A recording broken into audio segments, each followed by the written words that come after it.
ஒரு பெரிய நகரத்தில் புனிதா என்ற ஒரு பணக்கார பெண் இருந்தாள். அவள் மிகவும் பணக்கார குடும்பத்தில் பிறந்தவள். பெரிய வீடு, கார்கள், செல்வம் எல்லாம் இருந்தது. இவ்வளவு விலையுயர்ந்த போன் இது எங்கிருந்து வந்தது? திருடி வாங்கினானோ என்று அவள் தினமும் யோசிக்க ஆரம்பித்தாள். ஒரு நாள் புனிதா ஒரு கோல்டு கடைக்கு சென்றாள். அங்கே ஒரு அழகான தங்கச் செயினை பார்த்து கொண்டிருந்தாள். அப்போது அந்த கடை உரிமையாளர் கேட்டார், மேடம், நீங்க எங்கிருந்து வரீங்க? உங்க கணவர் யார்? புனிதா பாலாவின் பெயரை சொல்ல தயங்கினாள். அவர்கள் கேட்டார்கள், உங்க கணவரின் போட்டோ இருக்கா? காட்டுங்க.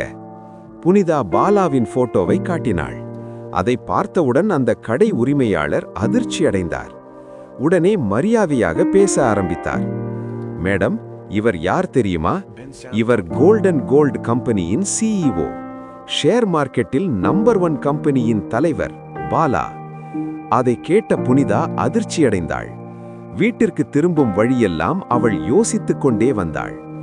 நாம் பிச்சைக்காரன் என்று நினைத்தவன் இவ்வளவு பெரிய மனிதரா என்று. சில நாட்களில் உண்மை வெளிவந்தது. பாலா உண்மையில் ஒரு பெரிய கம்பெனியின் சிஇஓ. ஆனால் அவனுடைய அப்பா அம்மாவின் உடல் நலம் சரியாக வேண்டி 1 மாதம் பிச்சைக்காரன் போல வாழ வேண்டும் என்ற விரதம் எடுத்திருந்தான். அதனால்தான் அவன் எளிமையாக அந்த வீட்டில் இருந்தான். 1 மாதம் முடிந்தபோது பாலா காரில், சூட்டில் பெரிய மரியாதையுடன் வந்தான்.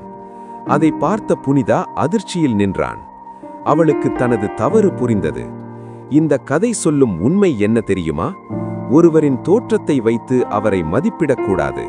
பணம் முக்கியமில்லை, மனசுதான் முக்கியம். ஹார்ட். நம்ம சேனல்ல நிறைய பேர் பாக்குறீங்க, ஆனா சப்ஸ்கிரைப் பட்டன் அழுத்தமா போறீங்க. மறக்காம அழுத்திடுங்க. ஓகே, பாய் பாய்.